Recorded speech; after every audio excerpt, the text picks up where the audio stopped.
Good morning. My name is Father Michael Sezzi, and for those trying to figure out how to pronounce my last name, it's simple. It's just like this. It's like pizza. Set, C. So you set the C. Simple, right? But if that's confusing to you, then just Father Mike is fine. I come to you from, my last parish was St. Peter Claver in Simi Valley, but I've been ordained for 29 years, and I've served in various parishes in the Archdiocese, and for 15 of those 29 years, I was teaching in Catholic high school. I had various positions, but the position I always had was teacher. And so if it seems like I'm teaching a class, it's because of those 15 years. And that's why I posed to you a question at the very beginning, which we'll get to. My family lives up in Ventura, and that's where my brother and my mom are. But I've come from this area. When my parents were first married, they lived in St. Ignatius Parish. And right around the corner from St. Ignatius, I drove there before I came here on that first day, on Mesa Street, is their apartment, the apartment building. And not too far from here, a little hospital up the street, Seventh-day Adventist, where I was born. And then across the street, or across the highway, when my mom was telling the story, it was a street. Now it's a 60 freeway. Is where my grandmother and my mom and her family grew up. So this is a very familiar place because my mom and my dad and I started here. Eventually my brother Paul came and they moved to a house not too far from here. And then in 1970, they moved up to Ventura where my brother Steve and Peter were born.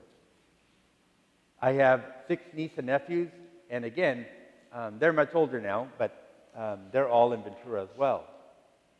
So I've come from the local, but I've also come from a little farther away. And I come to you with various experiences, just like each one of you.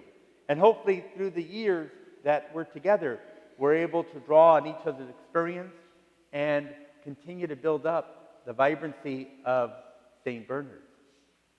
Today, as we listen to our readings, they're very beautiful readings. And before I get into that reading, I'm going to ask you a question, the question I asked at the beginning. What message do you think God is saying to you and to this community based upon what Isaiah said to his people and what the gospel says to each one of us?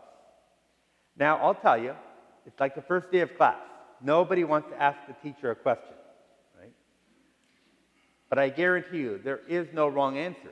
Because if you listen to the readings and God is speaking to you, who am I to say that God said the wrong answer? So, what did you hear God speaking to you in our readings today? What message, what emotion, what thought came to your mind? Calling to serve? Okay, good.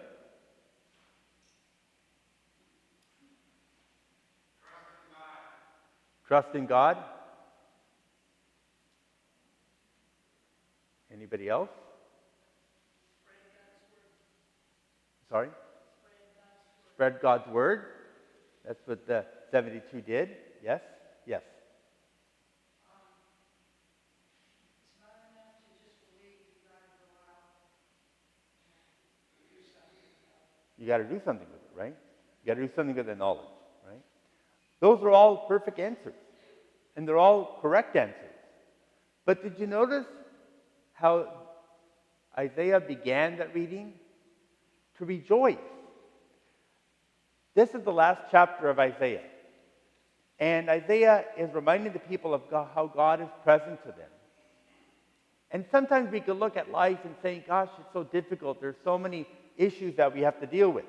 In our world today, there are tons of things to be concerned about. And in our own parish, we might look and say there are so many limitations that we have. But God is speaking to us. And he's saying, don't worry about the limitations. Don't worry about what might seem insurmountable. He is with us. And there is no question about that. Isaiah reminds the people, he reminds us how God is an essential part of our life. And when we have God present in our minds and our actions, in our ministry, there is nothing that will stop us. But it's the same thing that Jesus says to the 72. He sends them out to spread God's word, to go out, to do something with what they've received. And what do they come back? They come back full of joy. Why?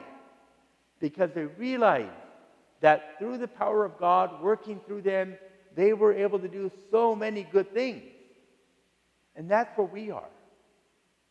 Not to look at our limitations or what we might not be able to do because of this, that, or the other, but to ask God to help us to do the good work that He's asked us to do. We are those 72. We are that group that Jesus has called together. We will work together to continue the vibrancy and the dynamic aspects of our ministry. There are many good things that we do here. Why?